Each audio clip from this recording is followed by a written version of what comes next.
بسم الله الرحمن الرحيم. الحمد لله والصلاة والسلام على رسول الله وعلى آله وأصحابه ومن والاه. أما بعد، شيخ الإسلام قدس الله روحه وطيب ثراه میگویند که وقوله ويبقى وجه ربك ذو الجلال والإكرام وكل شيء هالك إلا وجهه. و این چنین قول الله تعالی که و یبقى وجه ربک، و روی پروردگارت باقی میماند، ذو الجلال و الاکرام، که آن روی صاحب جلالت و صاحب اکرام است.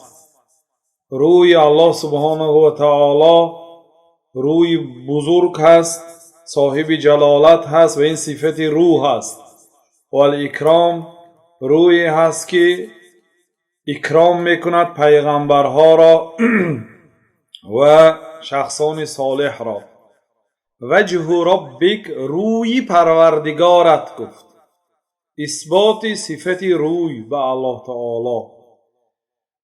بعضی اهل بدعت میگویند که اینجا مقصود ذات پروردگار، و یبقى وجه ربک مقصد خودی پروردگار. و یبقى ربک میگفت الله تعالی با وجه ربک، روی پروردگارت گفته، روی را به پروردگار نسبت داد. فهمیدید؟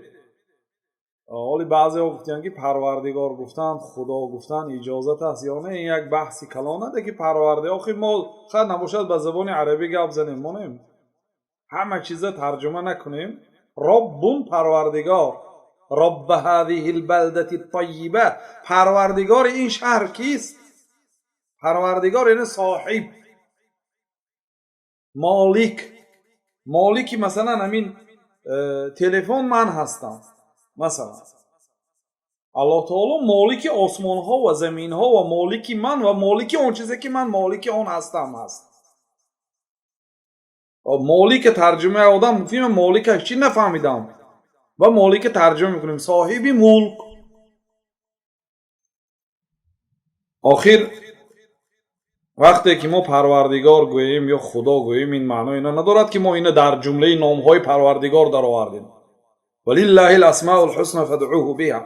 الله تعالی نامهای زیبا دارد، شما نامها را با الله تعالی را با آن نامهای زیبا دعا کنید. ای خدا پروردگار ترجمه اله و ترجمه رب است، بله ما الله را ترجمه نمی کنیم، برای اینکه اسم است، اسم علم است، یا مثلا غیر الله دیگر نامها را ترجمه کردن می شود. در مسئله الله اختلاف است. اونایی که میگن ترجمه کرده می شود، اصل اشتقاقش از کلمه یعنی اله گرفته شدگی است. خیلی این بحثی وسیع هست. خلاصه یعنی به زبان غیر عربی ترجمه کردن رب، ترجمه کردن اله، نه ده خدا نگو میگن. و الله تعالی خداهای باطل گفته است، خداهای باطل. و ما چی الله های باطل گوییم؟ الله های باطل گوییم ترجمه شه؟ نه الله گوده، نه الله گو. چه خیلی الله میگه لا اله الا الله، نیست الله غیر الله گویم. خیر مردمی بی سواد هستند دیگر. خلاصه مردمی فارس خدای گفته آن شخصیتی که پرستش کرده میشه. حتی من بعضی آدم های هم میگفتن که فلانی خداش هم فلانی و خداش هم فلانی، و هم خدا هست و هم با عبادت هم میکنه خداشه، اصلا اون که بای هست و پولدار است. خدای تو پول است میگوید مثلا، یعنی مقصد شخصیتی که تو عبادت میکنی. یعنی خدا یک کلمه ای که به الله تعالی هم نسبت دادن میشد، به غیر الله تعالی. امام ابو حنیفه میگه که و یجوز ان یقول خدای تعالی، جایز است که انسان خدای تعالی گوید. در فقه اکبر گفتن و یجوز ان یقول بروی خدا، جایز است که بنده گوید که قسم بر روی خدا گوید، یعنی به زبان فارسی یا به زبان روسی. نیت باگه کرام الله، جایز است باگ گفتم یا گاد به زبان انگلیسی. یعنی مقصد یک شخصیتی که پرستش کرده میشد، خواه آن اله یا آن خدا خواه خدای حق باشد خواه خدای باطل. خداهای باطل در دنیا بسیار است. خدای حق، شخصیتی که حق است، سزاوار است که پرستش کرده شد، این یگانه الله سبحانه و تعالی است. خلاصه اثبات صفت روی هست. این یک آیه. آیت دیگری کل شیء هالک الا وجهه، همه چیز هلاک می شود غیر روی او گفت. برای چی غیر الا الله نگفت یا الا وجه نگفت؟ خودی وجه نگفت که روی نگفت. اگر مقصد از کلمه روی ذات الله تعالی باشه وجه خودش میگفت، وجه گفت، رویش. روی کی؟ روی الله تعالی. اگر کسی که مثلا بگذار کافر باشد لیکن عربی را خوب بداند هیچگاه وجهه را یعنی الله تعالی ترجمه نمی کند. وجه الله تعالی، روی الله تعالی. و وقتی که ما صفت شنوایی، صفت بینایی، صفت علم، صفت سخن به الله تعالی اثبات کردیم، همین گونه صفت هر چیزی که الله تعالی اثبات کرده است اثبات کرده میگیریم. خیلی که یک قاعده را گفتیم الکلام فی الصفات فرع عن الکلام فی الذات. سخن کردن در صفتهای الله تعالی فرع هست، یعنی شاخه هست از سخن کردن در ذات. ما میدونیم که الله تعالی هست، یگانه هست، ولی نمیدونیم که او چه خیل هست، ذاتش عبارت از چی هست نمیدونیم و نمیپرسیم هم که او چه خیل باشد و به یگان مخلوق ها مانند هم نمی کنیم. الله تعالی مانندی فلان است، مثلی فلان است گفته مانند نمی کنیم، برای آنکه لیس کمثله شیء، مانند الله تعالی چیزی نیست. ولم یکن له کفوا احد، و به الله تعالی چیز برابر نمی شود، هم مثل و مانند نمی شود. الله تعالی یگانه است. همه چیز هلاک می شود غیری روی الله سبحانه و تعالی. در اینجا اثبات صفت روی هست و اینچنین در حدیث های صحیح روی الله سبحانه و تعالی اثبات شده است. و شیخ الاسلام رحمت الله علیه وقتی که آیات ها که تمام شد بعد حدیث های را که درباره روی، درباره دست و درباره دیگر صفات ها آمده است در آنجا بیان میکنم. و هفته گذشته کسی در درس سوال کرد که وقتی که همه کل من علیها فان و یبقى وجه ربک ذو الجلال والاکرام، این با صفت وجه هست، شاید اینجا شیخ الاسلام ذکر کردن یا نکردن. دیگر آیات ها با هست که کل من علیها فان و یبقى وجه ربک ذو الجلال والاکرام، همه چیزی که در بالای زمین است نیست و نابود میشد و روی پروردگارت باقی میماند گفت. و وقتی که روی را الله تعالی از دیگر بین دیگر صفتهایش روی را آورد برای بزرگ بودن روی، لشرفی، برای شرفی روی، برای آبروی روی در لغت عرب هر چیزی که وقتی که روبرو میشوید دیده میشود.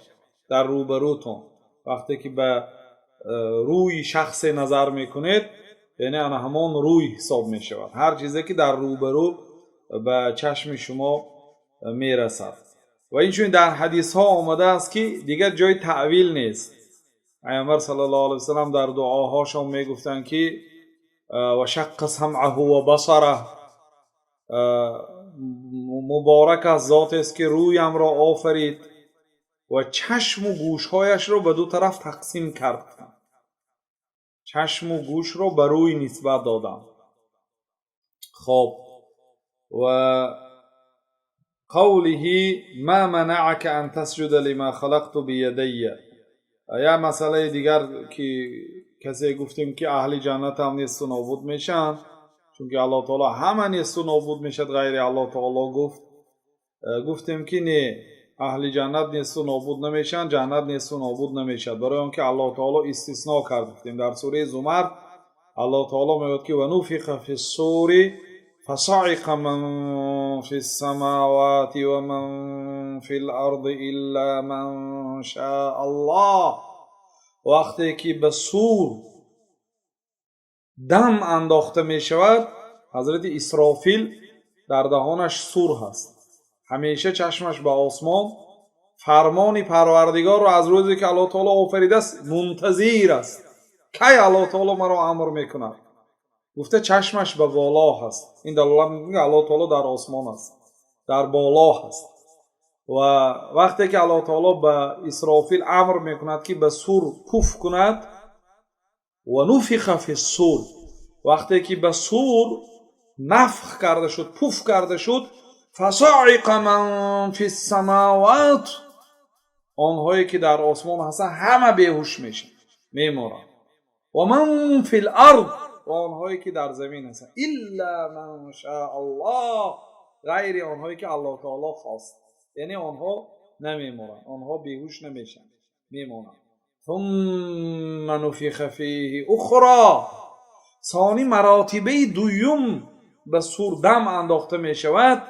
فاذا هم قیام ینظرون، این مراتبه ناگاه همه از قبرهاش خستگی نظر میکنند و چشمهاشون از کاسخانه هاش بیرون برآمدگی است از حول و دهشت آن روز. الله سبحانه و تعالی دهشت و وحشت آن روز را سبک و آسان بگرداند. خب شیخ الاسلام رحمت الله علیه گفتن که و ما منعک ان تسجد لما خلقت بیدی، قول الله تعالی که الله تعالی به ابلیس گفت که چی تو را منع کرد که سجده نکردی به آن مخلوقی که من او را با دو دستم آفریدم. بیدی صیغه تثنیه، با دو دستم. الله سبحانه و تعالی با لغت عربی مبین گفته ایستاده است که ای شیطان، برای چی تو سجده نکردی به این آدمی که من این را با دو دستم آفریدم؟ این را مردم اشاعره و ماتوریدی و پیش از اینها بزرگان و استادانشان از جهمیه ها و معتزله ها و اهل بدعت تعویل میکردن. ید به معنای قدرت است میگفتن. ببینید این مراتب اکن با قدرت ترجمه کنیم. چی؟ ای شیطان، چی تو رو من کرد که به آن مخلوقی که من با قدرتم آفریدم سجده نکرد؟ و شیطان گفتنش ممکن که آخه پروردگار، تو منم با قدرتت آفریدی، حیوانها را هم با قدرتت آفریدی، زمین و آسمان هم با قدرتت آفریدی. و چی معنی دارد سخن الله تعالی با اون مخلوقی که من با قدرتم آفریدم سجده نکرده؟ با دستم، با دو، با سن قدرت الله تعالی دوتا نه. قدرت خیلی چیزی نیست که یک و دو کرده شود. ای شیطان، برای چی تو سجده نکردی با اون مخلوقی که من او را با دو قدرتم آفریدم؟ این قدرت یک و دوی و سه و چار نمیشه، قدرت الله تعالی تمام. دو دیدید قدرت توغری نمیگیره. برای اون که شیطان هم میگوید که من با قدرتت آفریدی. واقعا الله تعالی همه مخلوقات را با قدرتش آفریده است. تواناییش، وقتی که شما یک استالچه ساختید یا یک مثلا یک کاسه ساختید، این قدرت شما، توانایی شما است، ما نمیتونیم ساخته. الله تعالی با قدرتش تمام مخلوقات را آفرید. لیکن وقتی که با دستم گفت، این یه معنای خاص داره. الله تعالی 4 چیز را با دستش خودش آفریده است. مثلا یک انسان رئیسی، مثلا گوییم یک کارخانه هست یا رئیس خواجگی دهقانی هست، هر یک دانه ها رو با دستش نپاشید کرد. دانه ها رو مثلا تراکتور پاشید یا دهقان ها پاشیدن، لیکن اون که ما کشت کردیم میگود، من کشت کردم همینقدر حاصل گرفتم میگود مثلا. یعنی هست عملهایی که الله تعالی سپارش میدهد، با سپارش الله تعالی اجرا میشه، لیکن هست عملهایی که الله تعالی با دستش خودش کرده است، مانند خلق آدم، مانند خلق قلم، مانند خلق جنت عدن، جنت و این چنین تورات. پیامبر صلی الله علیه و سلم این 4 چیز رو الله تعالی با دستش اجرا کرده است، آفریده است. آدم را، جنت را، قلم را و تورات را با دستش نوشته است. تورات به موسی علیه السلام کتابی کامل آمدگی است. کتابی کامل از آسمان جبریل آورده داده، مانند قرآن آیت به واسطه جبریل آمده با گوش پیامبر صلی الله علیه وسلم قرائت کرده نمی رفت. فهمیدید؟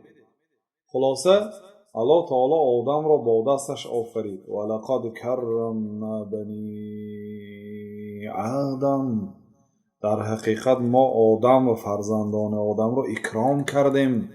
و حملناهم فی البر والبحر، در زمین و در خشکی، در زمین و در بحر آنها را ما بالای دیگر چیزا برداشتیم.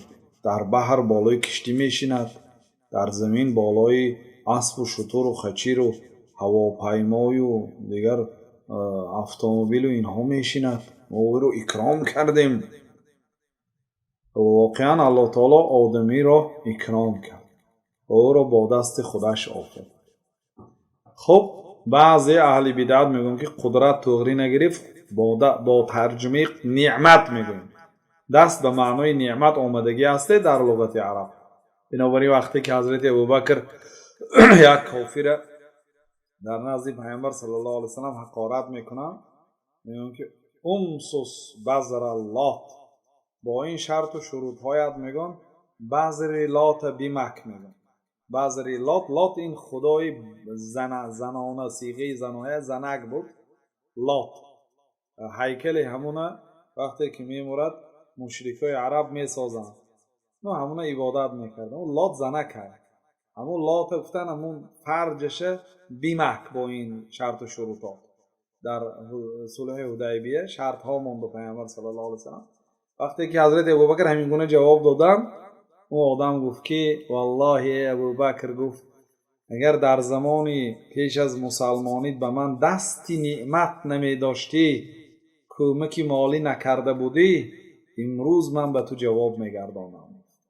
مشرک های عرب خصوصیت های خوب داشتن، یعنی قدر که همون نیکی ابوبکر در وقتی در زمان بی پولیش یاردم کرده بودن، گفت که اگر همون نمیشد من امروز به تو جواب میگردانم. یعنی حرمت همون نیکی تو ببینید کافر است یا نیکی شما رو در خاطرش داره، حرمت همون نیکی امروز من جواب نمیگردانم. خلاصه من ید به معنای نعمت می بیاید. لولا لک یدون علی، گفت اگر تو دست نمی داشتی در بالای من، مقصد دست یاری نمی کرده بودی. اینجا دستی معنوی، دستی مادی و حقیقی نه، دستی مجازی. بله در لغت عرب دست به معنای نعمت می آید، لیکن اکنون با نعمت ترجمه میکنیم آیت. ای شیطان چی تو را من کرد که آن مخلوقی که من با دو نعمت هم آفریدم سجده نکردی؟ نعمت دو یک نمی شود. و این تعدوا نعمت الله لا تحصوها، اگر نعمت های الله تعالی را می شمارم گوید شماریده نمی توانم. نعمت الله تعالی دوتا نه، کدام دوتا نعمتش که آفریده است تغری نمی گیرد. چی تو را من کرد با اون مخلوقی که من او را با دو نعمتم آفریدم؟ الله تعالی اگر آدم را با نعمتش آفریده باشد، دیگر مخلوق خود را با چیش آفرید؟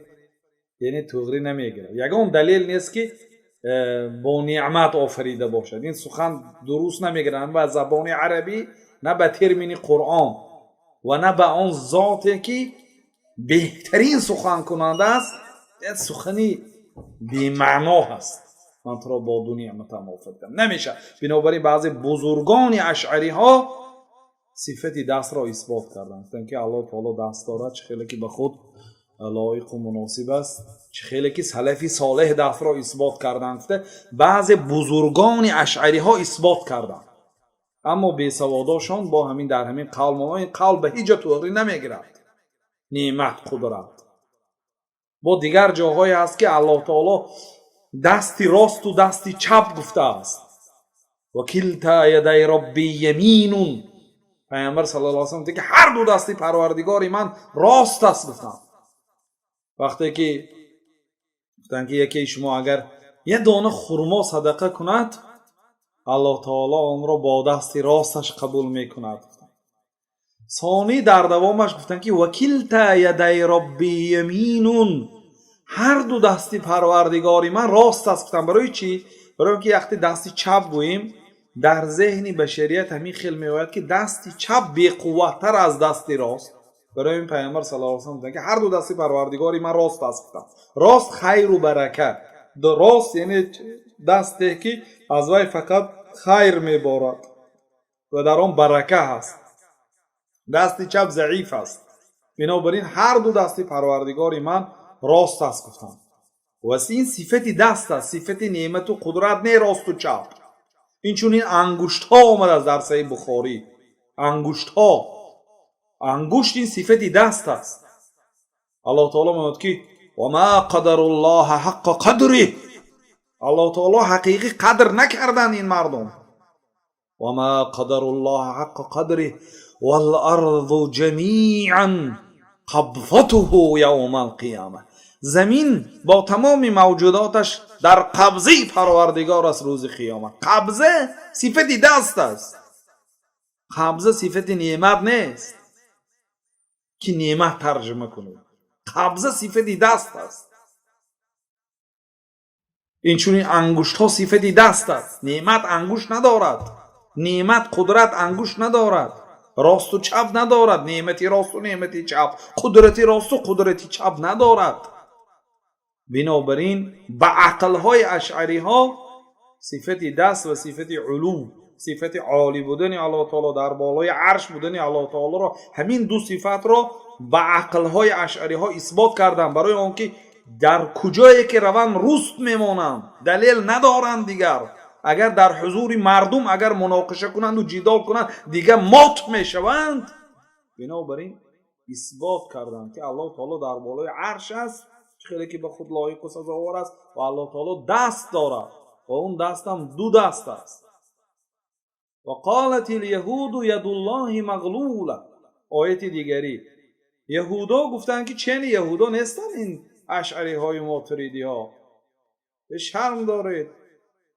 یهودا با وجود بدبختیشان به الله تعالی دست اثبات کردن، گفتن که ید الله مغلوله، دست الله تعالی زنجیر پیچ است گفتن، و معنای بخیل است گفتن. الله تعالی صفتی بد کردن. غلت ایدیهم، الله تعالی گفت که دست یهودان به پشت گردناشان بسته شد. این حکم است. از همه در دنیا بخیلترین خلق خدا اینا یهودا هستند. من ابخل خلق الله، میگه الله، از بخیلترین خلق الله تعالی یهود هستند. چون بخیل هستند. غلت ایدیهم، حکم الله تعالی. الله تعالی حکم کرد که دستی آنها بسته شد، دیگه آنها خیر نمیکنند. و لعنوا بما قالوا، و لعنت کرده شدن به سبب آن سخنی که گفتن. ببینید وقتی که تجاوز به حرمتی نسبتی الله تعالی میکند، حتی به دیگر، نه فقط فرزندانشان، حتی به دیگر همون نماینده هاشون و نسل و نسب هاشون کثافتش رسید. یعنی یهودایی که الله تعالی کمبغل گفته بودند، او در زمان قدیم 5000 سال پیش گفته بودند. لیکن یهودای حاضر هم دستاشون به پشت گردناشون بسته شد، یعنی بخیل گشتن. و لعنوا بما قالوا، و لعنت کرده شدن به سبب اون گپی که گفتن. در حق الله تعالی این سخن گفتن، لعنت کرده الله تعالی بخیل گفتن. در جای دیگر ان الله فقیر و نحن اغنیا، الله تعالی فقیر است و ما بای هستیم. وقتی که الله تعالی گفت من ذا الذی یقرض الله قرضا حسنا فیضاعفه له اضعافا کثیرا، کی به الله تعالی قرض میدهد؟ واقعا بزرگترین سخن در این دنیا این کلام الله است. ببینید الله تعالی با چی صیغه ما را به صدقه امر کرد در راه الله تعالی. گفت که من ذا الذی یقرض الله قرضا حسنا کی به الله تعالی قرض حسنه میتید گفت؟ قرض حسنه قرضی که میتید گشته داده میشه. الله تعالی در راه الله تعالی از بهر پولتون برایت نگفت. کی در راه الله تعالی قرض میدهد به الله؟ حتی به الله تعالی گفت شما اگر به کمبغل خیر کنید هم به دین مقدس اسلام دستی کمک رسانید برای پیشروی دین اسلام هم دانید که شما به الله تعالی قرض دادید. الله تعالی من ذا الذی یقرض الله قرضا حسنا، کیست شخصی که به الله تعالی قرض حسنه میتید؟ قرض همه میداند که وقتی که از شما کس قرض طلب میکنه بازگشت دارد و الله تعالی دروغ نمیگوید، خیانت به قرض نمیکند. الله تعالی نمیماند که قرضتان در دستش ماند.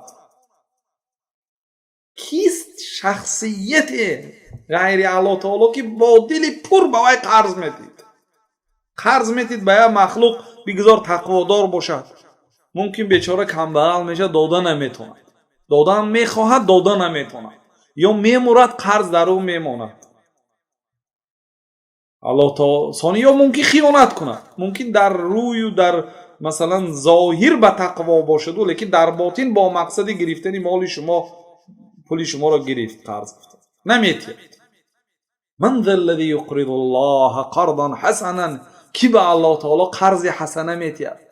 فیضاعف له اضعافا کثیرا، سپس الله تعالی قرض را چندین مراتبه مضاعفاً دو چندین مراتبه زیادتی کرده میده با پرسنتش. الله تعالی با این صیغه ما رو به صدقه هم، این صیغه بینویت با قوت است. این خیلی گپ زدن رو کی میتوند غیر الله تعالی؟ الله تعالی نگفته است که خیر کنید، سخاوت کنید، صاحب پول مال میشه. این خیلی سخنهای عادی نمیگوید، سخنهای الله سبحانه و تعالی با قوت است. یا آدم سوال میدهد که در قرآن در یگان جاش نگفته بوده است که عرق حرام است، الخمر حرام گفته باشد، عرق حرام است. آخر گفته آخر الله تعالی خیلی نیک یک مانند قشلاقی ها سخن کنند. الله تعالی چون سخنهاش با قوت است. انما الخمر والمیسر والانصاب والازلام رجس من عمل الشیطان فاجتنبوه لعلكم تفلحون. این بسیار صیغه با قوت است. از موضوع بیرون نرویم. خلاصه این یهودا تا شخصیت هایی بودن که در حق الله تعالی بسیار بی‌آدابی کردند. الله تعالی را بخیل گفتند، الله تعالی را فقیر گفتند. بنابراین ولعنوا بما قالوا، به سبب این سخنهاشان لعنت کرده شدند، از رحمت الله تعالی دور کرده شدند. بل یداه مبسوطتان، بلکه دو دست الله تعالی گشادگی است. ببینید برادرای عزیز، یهودا گفتند که دستی الله تعالی بسته شدگی است، یک تا دست است.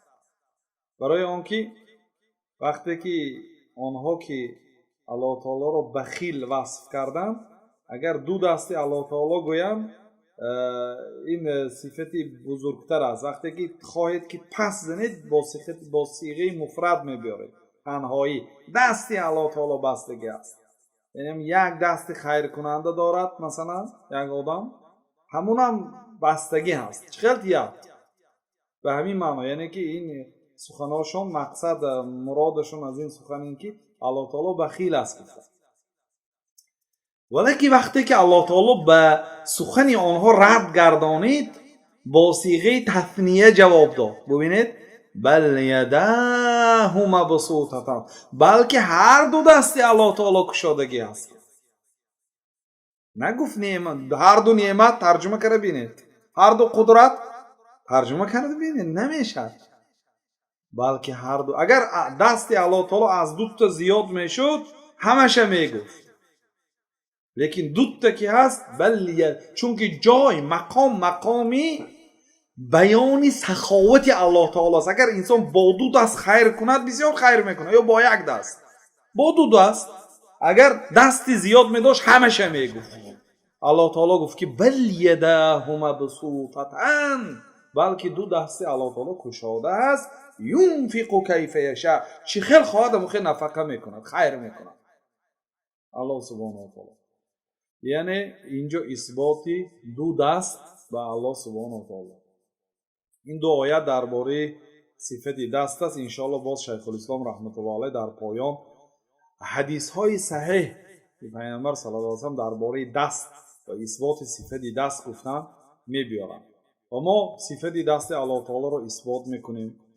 میگویم که الله تعالی دو دست دارد، لیکن کیفیت او را نمیدانیم.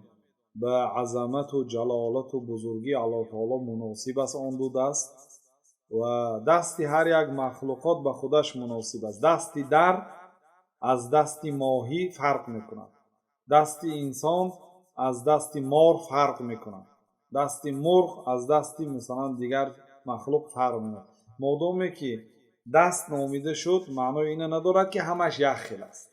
دستی مخلوق ها از همدیگر اگر فرق کند من باب اولا، به طریق اولا دست الله تعالی از دست مخلوقات فرق میکند. دست الله تعالی هست، ما او رو اثبات میکنیم، چه خیلی که الله تعالی اثبات کرده، چه خیلی که پیامبر صلی الله علیه و آله اثبات کرده، ما رو انکار نمیکنیم. نمیگوییم که الله تعالی دست ندارد، چون که الله تعالی دارد گفته است و این چنین تشبیه هم نمیکنیم. و دست دارد بله مانند دست انسان ها یا دست فلانی ها نمیگوییم و این چنین سوال هم نمیدیم که اون دست چگونه دست باشد، نمیگوییم بدعت است و ایمان آوردن به دست الله تعالی واجب است. یگان مشکلی ندارد برادرها، اگر به الله تعالی ایمان داشته باشه یگان مشکلی ندارد. الله تعالی ما خودش نمیدانیم اون چه خیل است، این چنین دستش هم نمیدانیم چه خیل است. ما باوری داریم که الله تعالی هست، باوری داریم که دست هم دارد. و قوله واصبر لحکم ربک فانک باعیوننا، ای نوح علیه السلام صبر کن به حکم پروردگارت، فانک باعیون، تو در روبروی چشم ما هستی. اثبات صفت چشم، اثبات صفت چشم، تو در روبروی چشم ما هستی، یعنی ما تو را نظارت داریم، نگاه داریم. و این چنین دیگر آیت و حملناه علی ذات الواح و دسر، ما نوح را بر بالای یک کشتی شنانیدیم، حمل کردیم، برداشتیم که اون کشتی صاحب تخته های وسیع و با قوت و صاحب میخ های قوی بود. کشتی که حضرت نوح علیه السلام ساخته بینهایت کشتی عظیم بود. کشتی عبارت از تخته و میخ های با قوت بود. تجری باعیوننا، در روبروی چشم ما در بالای آب جریان دارد، جاری می شود، سیر می کند در چشم های ما، گفت در نظری چشم ما. جزاء لمن کان کفر، و این کشتی را ما به حضرت نوح امر کردیم که او ساخت و این کشتی را ما محافظت کردیم از غرق شدن و کافرها را غرق کردیم همچون جزا به آن کفری که آنها ورزیده بودند. ولی تصنع علی عینی، و تا اینکه تو تربیت یابی در روبروی چشم من، عینی چشم من، اثبات صفت چشم. ما با الله تعالی چشم اثبات میکنیم، چه خیلی که الله تعالی اثبات کرده است. از پیش خودمون نگفتیم، در لغت عرب عین به معنای چشم است. الله تعالی به خود چشم اثبات کرد و رفتی جمله هم به دلالت به چشم میکنه از روی نقطه نظری لغت عربی و ما اثبات میکنیم چشم را، چه خیلی که پیامبر صلی الله علیه و سلم هم اثبات کردن، لیکن نمیدانیم که اون چشم چگونه چشم است و میدانیم که به چشم مخلوقات مانندی ندارد و او چشم را به چشم مخلوقات مانند نمی کنیم. در این آیات ها اثبات صفت چشم، اثبات صفت دست و اثبات صفت روی هست که اینها صفت های ذاتی هست، صفت های ذاتی است و اینها صفت های اخباری هست. الله تعالی خبر داده است و ما خبری الله تعالی را تصدیق میکنیم، انکار نمیکنیم. نمیگوییم که الله تعالی چشم ندارد، الله تعالی روی ندارد، الله تعالی دست ندارد، انکار نمیکنیم. به دست و روی مخلوق ها مانند هم نمی کنیم و بلکه چه خیلی که الله تعالی اثبات کرد همین گونه اثبات میکنیم.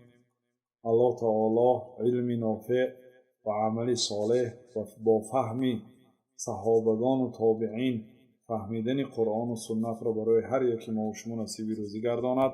والله اعلم و صلی الله و سلم علی نبینا محمد و علی آله و صحبه اجمعین.